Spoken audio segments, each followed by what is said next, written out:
Welcome in to Major League Fishing's Bass Pro Tour. The Favorite Fishing Stage 3 Leesburg is presented by Bass Cat. Gerald Sporer has had a good early start this season on the Bass Pro Tour. So here we go. This is the parade of boats headed toward Lake Griffin. Who's in the front? Gerald Sporer. Perfect. Yep. Navy guy to be in front of everybody and lead the way. Lead the flotilla. That's right. So tell us what we got going on here, Marty. Just explain to viewers who maybe didn't see this happen yesterday. So these guys are coming through. JT, what's the name of this river? Haynes Creek. Haynes Creek. But there is a lock I don't know if I that can. they have to navigate through. And this lock we learned yesterday, the lockmaster said 9 boats. And I know of at least 2 groups that went through there. Not so sure it wasn't 3. How negotiable is 9 boats, JC? We're getting ready to find out. I've allegedly been involved in times when there was Benjamins given to the lockmaster to let more of us in. Really? That was years ago. Do tell. Yesterday when the guys got over to Griffin, they were down about 11 pounds. Doesn't look like they're going to be, I mean, this bunch is getting ready to let I loose lost here. about They're not 3 going to be in that spots bad of shape. coming out of here. How are you? Sporer right there. I wish. Hopefully next year. This is hopefully. You go ahead and pencil Oh, him yeah. in. He will be with us next year full No, I'm not time. having a good year at all. Zach Bird's got through. Excuse me. Mark Rose got through. Scott Suggs got through. Yeah, but this, yeah, and I finished second at Smith. Ty Al got through. Man, I'm having an all right year. It's just been tough everywhere we've been. You know, it's just been a Gary Klein jolt got fishing through. fest every event.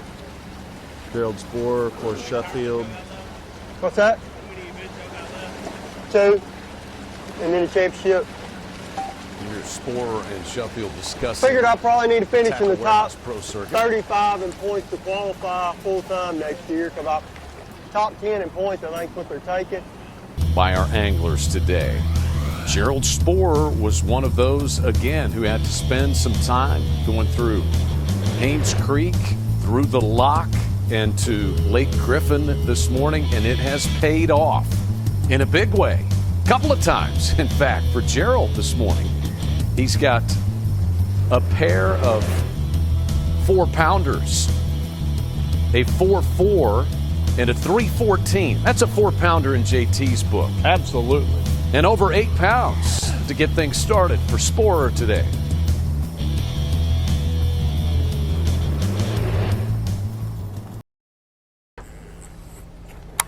First time in the boat with Gerald Sporer today. He is 3 pounds, 3 ounces below the Toro cut line. Started the day in 17th place. Well, I'm fishing something. I fished this in practice, and I had 1 bite. The wind was blowing through here, and so I didn't really get to see what this looked like. But now it's slick calm, and I can see all this thick hydrilla right here. And I pull up here just because it's a place that I haven't fished in the tournament yet. And I notice there's a bunch of bait around this mat. So I started throwing a white chatterbait. Right off the bat, caught 3. But everything else I was doing wasn't working, so I finally just started switching gears.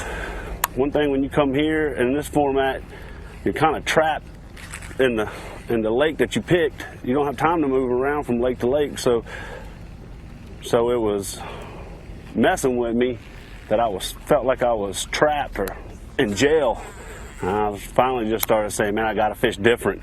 I've been catching them on a trap out in sparse grass, but that deal wasn't producing enough. So this is my version of different. It's still offshore grass, but it's just thicker. I'm fishing it with a chatterbait now, and there's bait here, a lot of bait here. So caught 2 right before the period ended, back to back. And as soon as that period was over, I stood up and caught another one. And we're just now going to find out what the potential is of this. hopefully it's enough.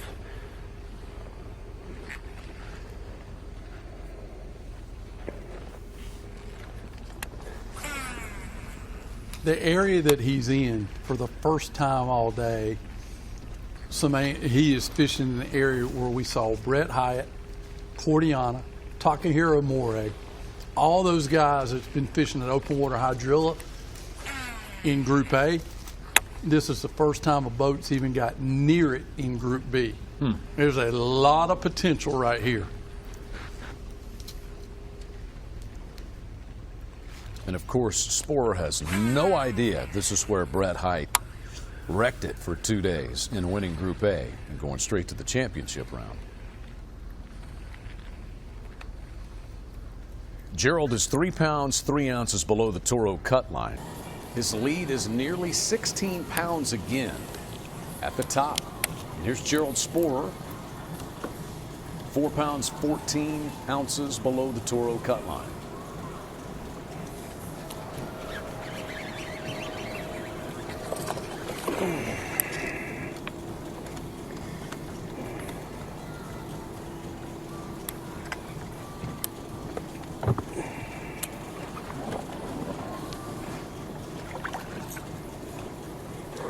Oh yeah, good score.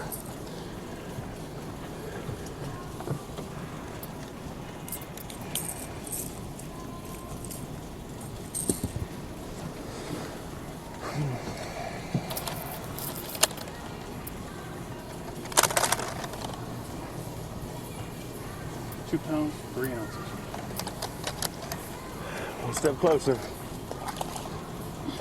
Come on, we can do it. We can do it. He's within 211 now. I chatterbaited all that stuff real tight and said, let me trap the outside of it for a minute and see if I can.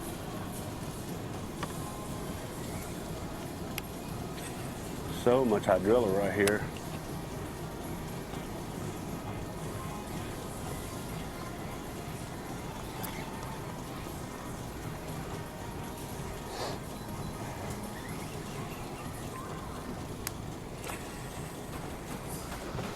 Sporer getting himself a little closer.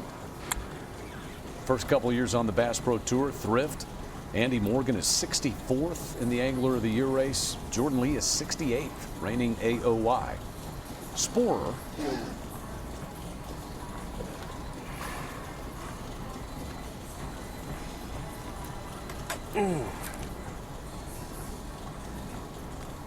it's a pretty good one there for Sporer. 211 is his deficit.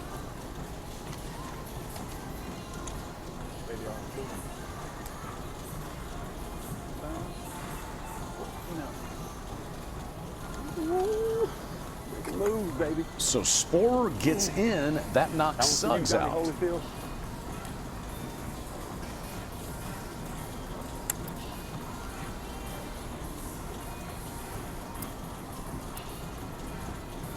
This is a little more normal Florida afternoon weather this time of year. One on chatterbait, one on a trap.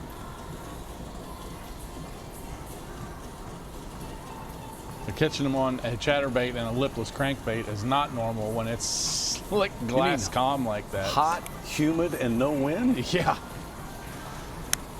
They are certainly doing it. Gerald got the Deck Boss Grundon's sandals on maybe today? I'm not sure. We usually see him with those C-net Yeah. shoes from Grundon. A little too warm out there for those. Grundon's makes all kinds of great footwear. They've got ladies' sandals also. Less than an hour and a half left. Gerald Sporer just got himself back above the Toro cut line and trying to stack them on. Got Memorial Day coming up, and a couple of our veterans here, Gerald Sporer and James Watson. Randall Tharp and Jeff Sprague are in the knockout round tomorrow. Fish landing violation, that'll be a 2-minute penalty. Let's hope it's not a double whammy, Chad. Gonna be close.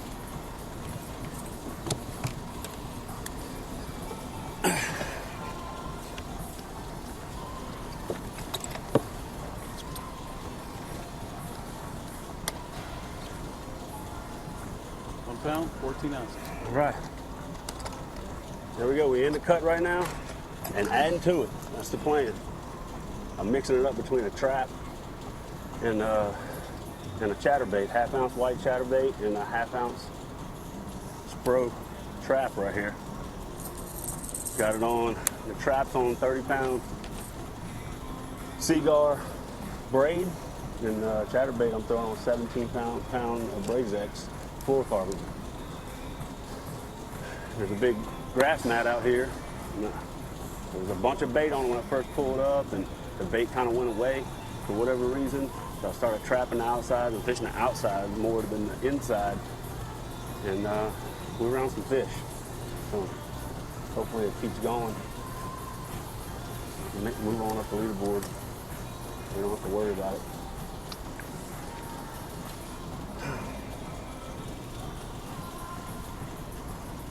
So Gerald spends a little time in the penalty box, but that will move him up to 37 pounds, 2 ounces. Gerald Spoor's last fish just registered in the score tracker a moment ago, so he's on the positive side of the Toro cut line, but by only ounces. 3 ounces above Suggs, 6 ounces ahead of Jordan Lee. Sheffield is 37 pounds. 20 pounds, 9 ounces is Bobby Lane's lead. Back over to Gerald Spoor. Oh, yeah.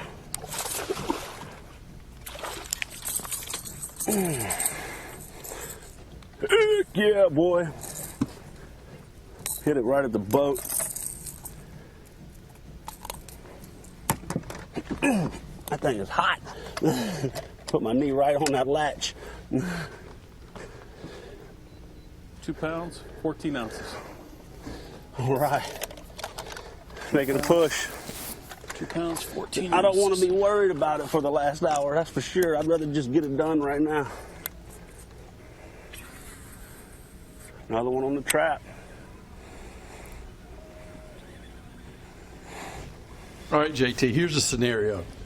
Flat, slick, calm, 95-degree day, no wind, no nothing, and you're going to catch them in the middle of the day in Florida on a vibrating jig or a spinnerbait or a chatterbait.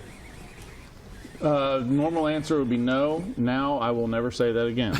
Gerald Spoor had to rally to get himself back in, but he did so with a great final period. He did. We're starting to see trends on both Harris Lake and Griffin Lake of where these fish are set up at. On Griffin, we've talked a lot about the offshore hydrilla. Gerald Spoor was the only angler out there today throwing a lipless crankbait and mixing in a chatterbait as well. Had it to himself. And I really feel like other than Spoor, this area of the lake got to rest if that was possible. I'm going to go all the way down to 23rd where Spoor's at 8-2 back with Elam dumping 8-14s on the sky. Spoor was 20th at the start of period 3. Here in the last 5 minutes, he's posted a 5-1 and a 3-6. So that's 8.5 pounds in 2 fish. And Spoor is now 2 ounces below the Toro cut line. Marty, what does Score Tracker Insider tell you? You know, all that open water hydrilla that we've been talking about over at Lake Griffin that's sort of been MIA. Right now, it's showing up big time. Spoor's out there with a bladed jig, 5-1, 3-6. There's a group of fish out in the middle of Griffin right now that is truly starting a fire. Same area James Elam's at, not too far away from where Josh Bertrand's at. That whole area in the middle of Lake Griffin right now is on fire. Keith Poche is the last man in, Spoor first out. But this is just how close it is. Spoor 2 ounces, Sheffield 7 ounces, Elias 12 ounces. We just had Gerald Spoor catch one and move in right as we were going to break. Spoor in now, Poche is out. So right before the break, you saw Gerald Spoor leapfrog up into the top 8. He caught another one during the break. He's caught 12 pounds and 12 ounces of bass in the last 10 minutes as Gerald Spoor. He's trying to make his second championship round in 3 stages on the Bass Pro Tour. Remember, Spoor was an automatic qualifier at Stage 1 Sam Rayburn Reservoir. That's a big-time year he's already having if he can get there, JT. Yeah, he's in a really good area out there in Lake Griffin. And it seems like the afternoon bite in that area is really hot because The guys are in that area right now. They're catching them right now. I noticed a lot of these same ones started there this morning without any luck. Now, here's the real problem for those guys. What Sporer has done has really shifted the Toro cut line. There's now nearly 4 pounds difference between 8th place Jeff Sprague and 9th place Keith Poche. This Sporer run has made a huge difference. Sporer just caught another one. He just caught a 2:13. Gerald Sporer's up to 6th place.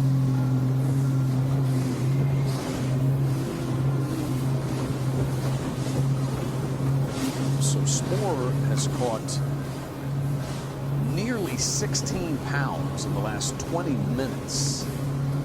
And 19 for the period. Gerald Sporer caught another, a 3-2. He's all the way up to 5th. He did not enjoy being around the Toro curve line very long. He wasn't there very long. So Sporer's gone from 20th place up to 5th here in this period. And he has caught over 22 pounds in the period.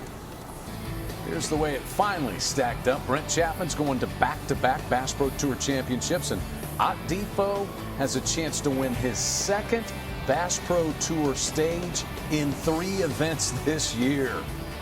Greg Benson, he was solid all day, and what a run by Gerald Sporer. He catches 23 pounds, 10 ounces in the 3rd period to get in, Marty. He showed us what's going on over at Griffin and the potential's there. It's going to be interesting to see how this championship round goes out, but the field's going to be divided. There's 4 anglers over at Griffin, 5 in Harris, and 1 in View Clare.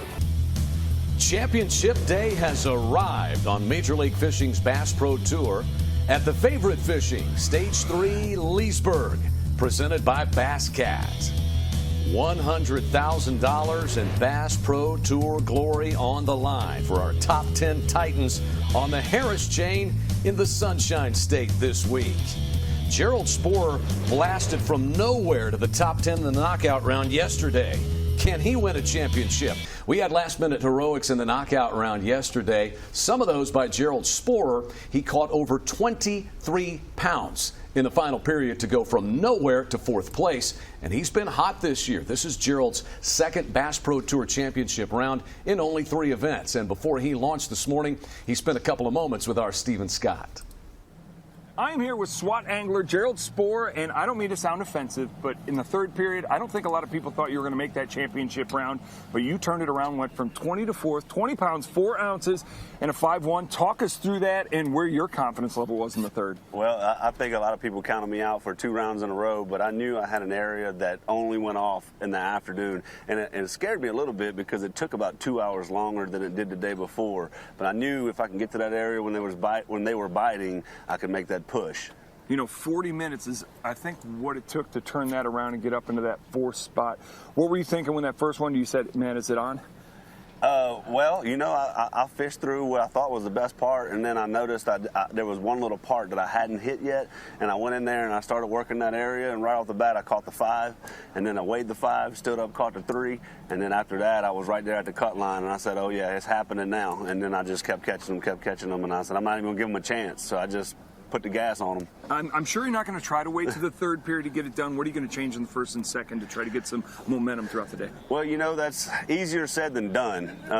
You know, I think the fish feeding right now has a lot to do with the moon phase. That's the only logic I could put behind it.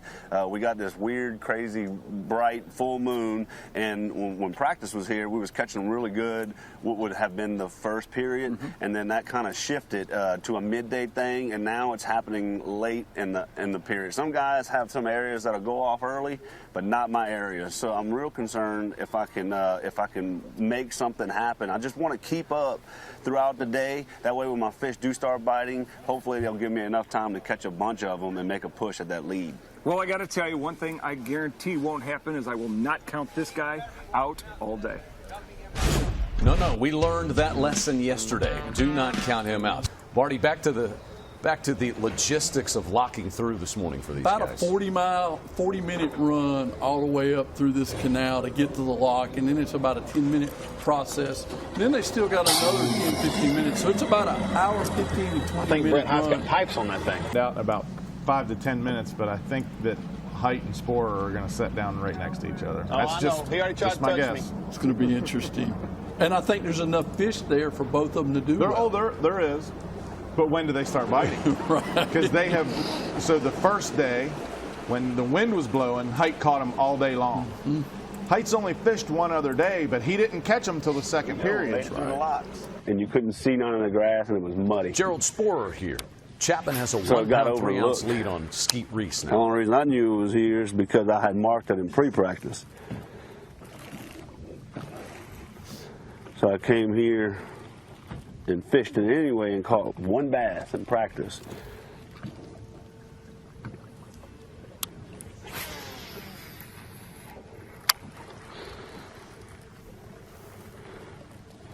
It ended up being the deal. We were wondering how close him and B. Hyatt was going to be, and I was watching on our GPS tracking system first thing this morning. When they sat down, they could have shook hands. Well, we got to the place where I've been catching them every afternoon, but I have not been able to catch them here in the morning yet. And for some reason, I don't know why, but I don't know if they don't feed in the morning or what, but in the afternoon it goes off. Well, I didn't realize it. This apparently is the area where Brett caught them the first couple of days, but he was in a different group than me, and then he got a day off for making it straight to the championship round, so we haven't seen each other yet. But that would explain why it was a little harder to get a bite the first time I fished it than expected, because he caught over 100 pounds here. So we both stopped on the juice, on the best part of it. We both started right there and went ahead and talked and come up with a game plan on how we was going to manage it together, because Brett's my buddy. And so we discussed it, and we both agreed, and I was going to work this outside edge and then back around, and he was going to go his way, and we was going to try to make it happen, one of us. But he doesn't know that these fish have shut off during the day, and I think it's because of that moon. But I know because I've been fishing the last 2 days, so I've watched these fish transition from a morning to midday to an afternoon bite. And so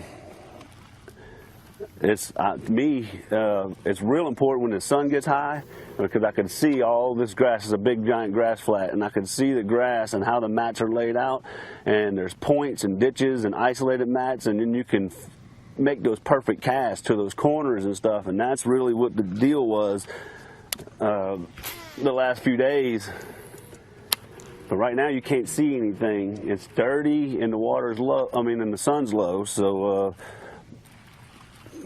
you can't really see the layout. But I've made so many tracks around these grass beds. I kind of traced them out already with just my track lines, so I can fish it better in the blind now than I could have before. So I'm gonna make a good round with this chatterbait, and if it doesn't work, then I'm gonna start experimenting. I want to try to flip some of this grass and maybe throw a swim bait around and see if I can find other ways to get them to bite. I also can get them to bite a trap. I caught them good on a trap the second day.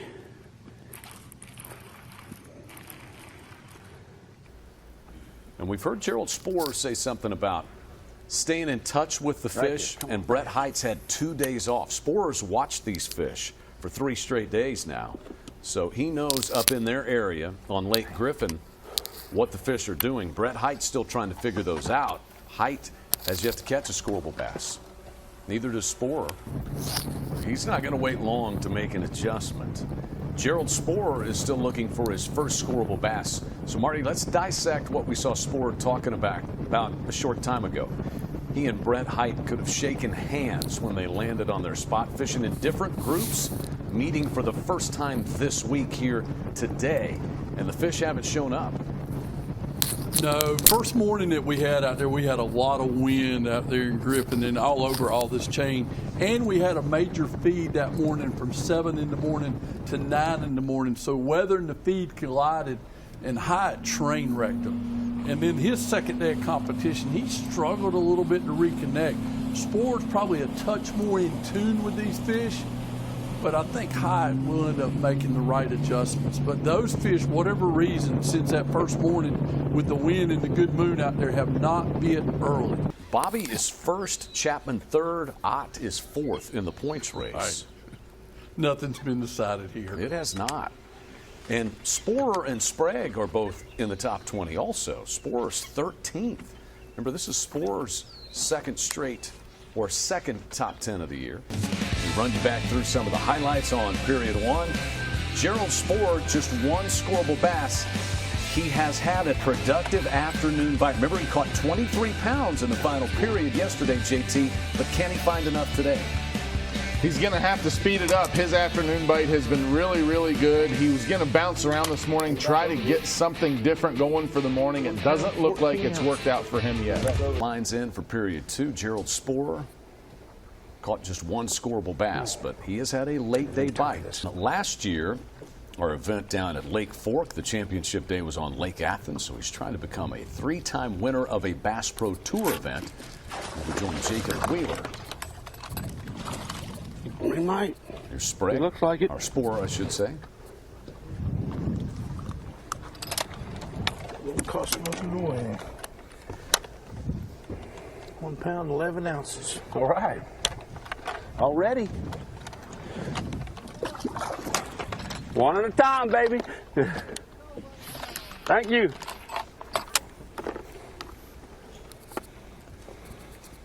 I'm just going to say let's go to John.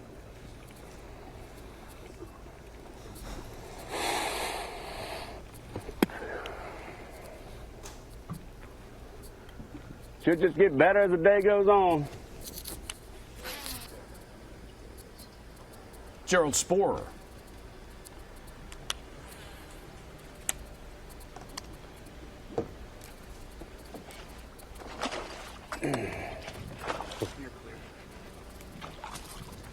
Yeah.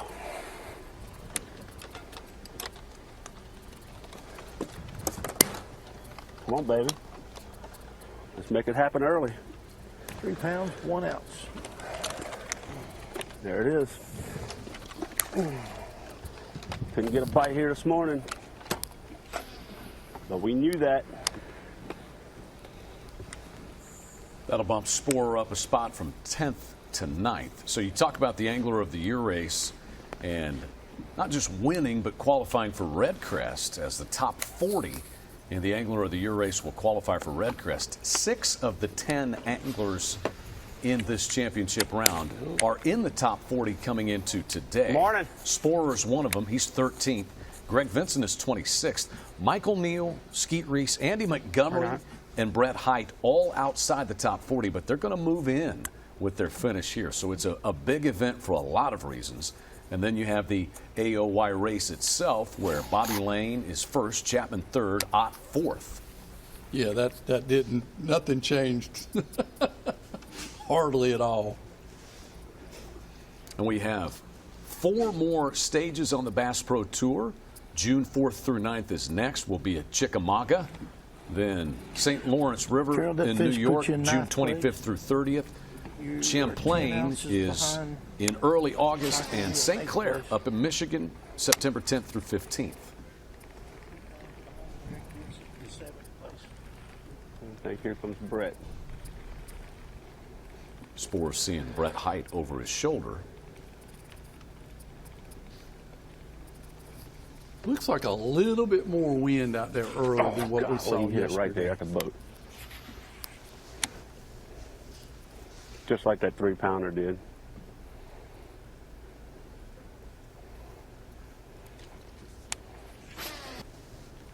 Gerald Sporer is starting to pick up the pace.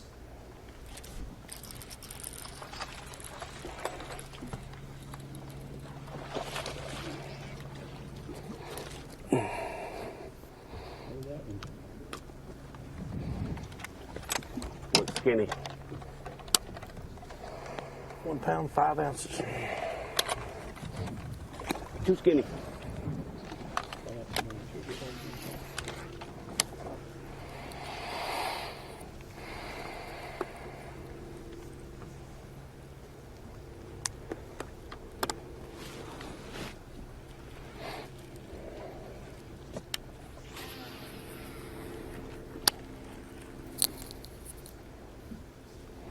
JT, that's that diamond on the water that you It like to is. talk about. Just a good fishing breeze. It's not windy, it's not calm, just a good little breeze. Pounds 11 ounces back. Now Gerald Sporer, who's moved up from 10th to 9th and rising.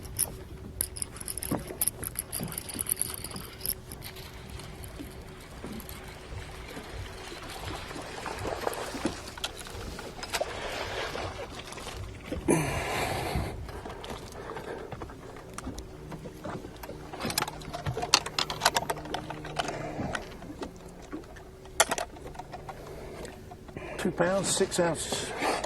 All right. 2.6.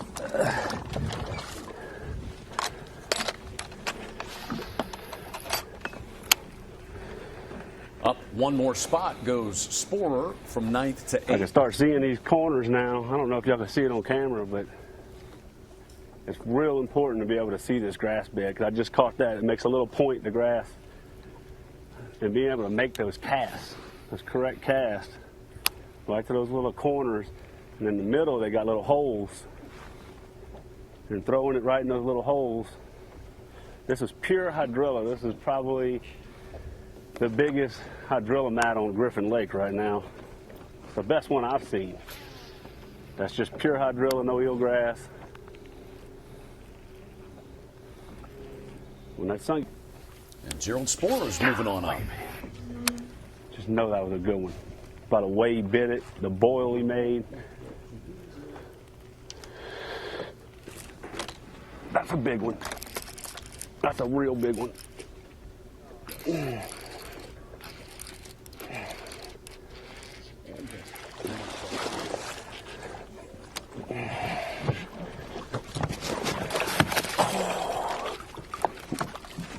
Bam!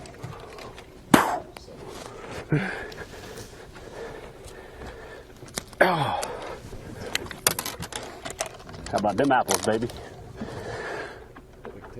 5 pounds, 3 ounces. Dude, I lost another big one cast before that. Oh, it's going to go down today. Watch. Just watch. Here comes Sporer. He's feeling it. A 23-pound third period got him here yesterday. Let me take a breather real quick. Here comes Griffin. That's exciting. There's one little clump of grass right there on the end. Dang. You could tell when you hook one of those big ones, when they start streaking. I always said that. If you hook one and you got the rod bent and he's streaking, he's big. Would we say, Marty, about halfway through the second? We're coming for you guys. Sure. Y'all had your turn. Now it's my turn.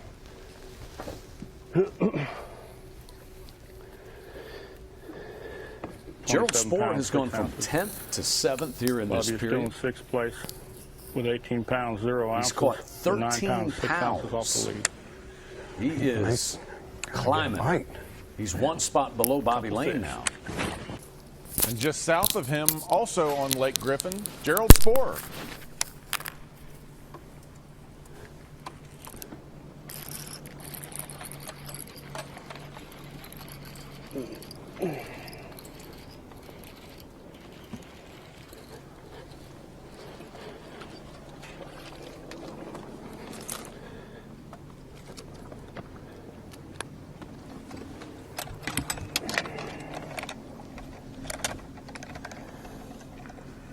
£1 pound, 9 ounces.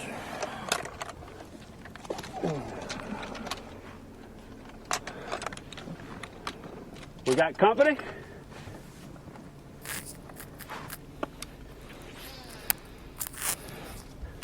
You had to trump my 5-pounder with a 6-pounder? That was mean, dude.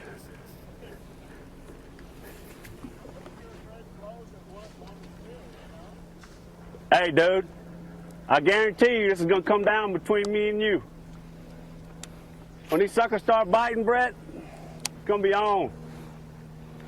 Cajun versus whatever you are. Oh, that was awesome. Sporer and Height Either way, you're going to make royalties.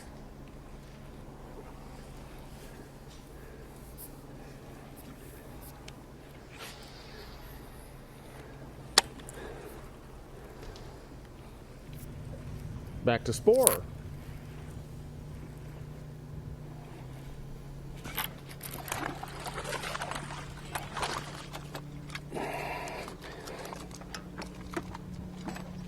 Sit down, buddy. I caught that behind the best chatterbait fisherman in the world. 2 pounds, 0 ounce. Oh, man. Come on, baby. Give me another one.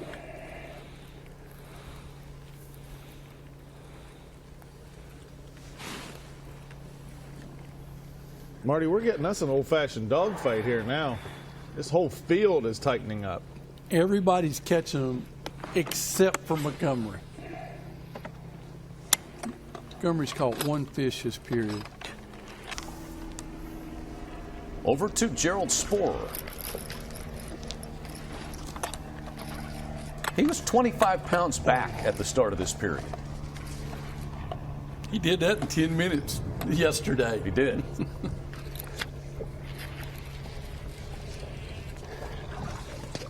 Oh, yes. Yeah, me in that grass. Right there, that's what we're fishing. The crispy stuff.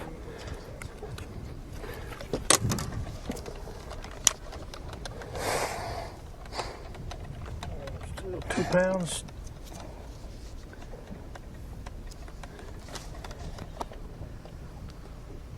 2 pounds, 3 ounces. Go back to the grass so I can catch you in a little while.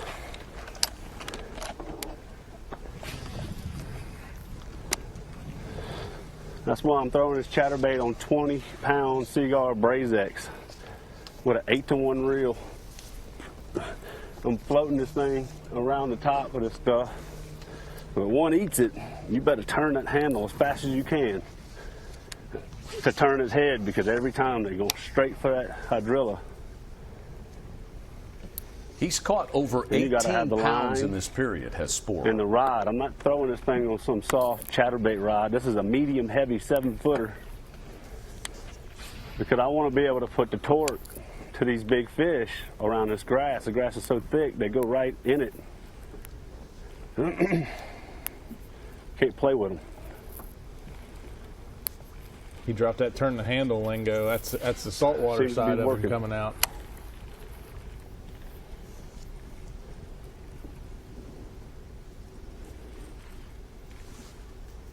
Who's going to be the guy? Here's what I mean by that. First day, Myers, 9.8, big fish.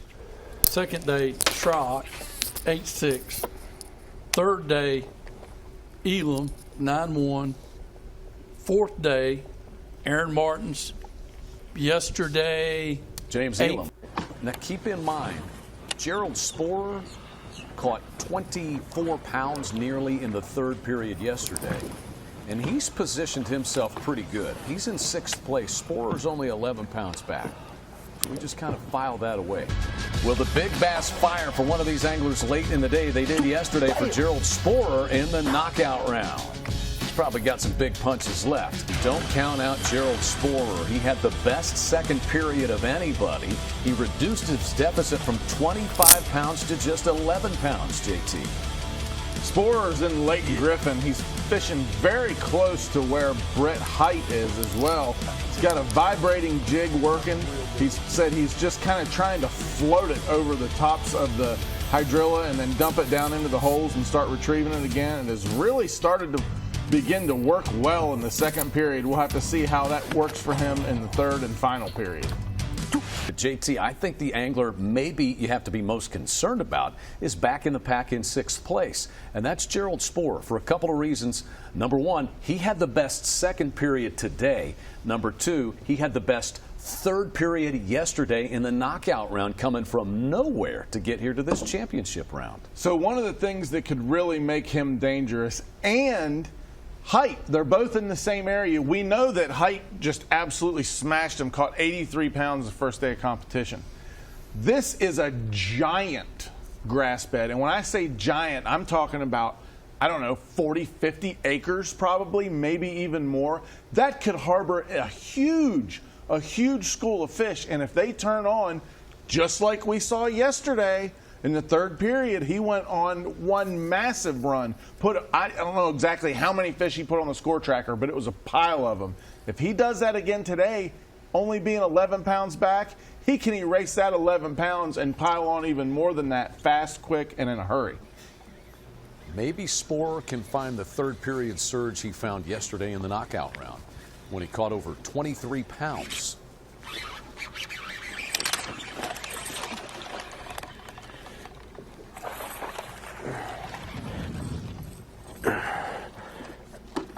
All right, 2 casts on the trap. That worked. Let's start trapping.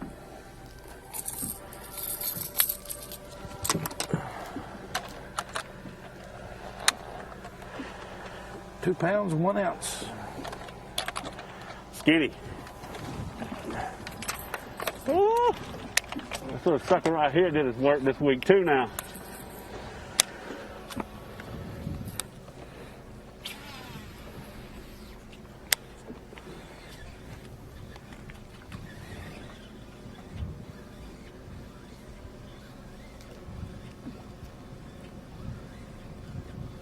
Spoor is up to 6th place, but his deficit has grown because of what Ott Defo has done to start this period.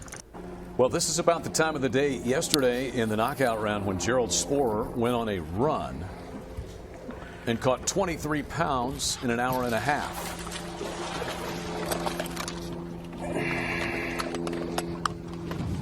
That one's a score. Hang on a second. Okay.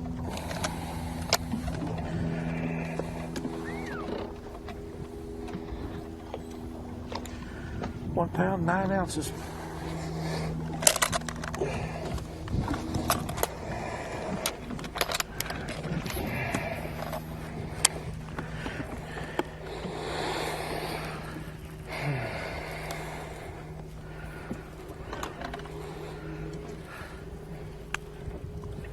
Seventh place, 18 pounds, 14 ounces back.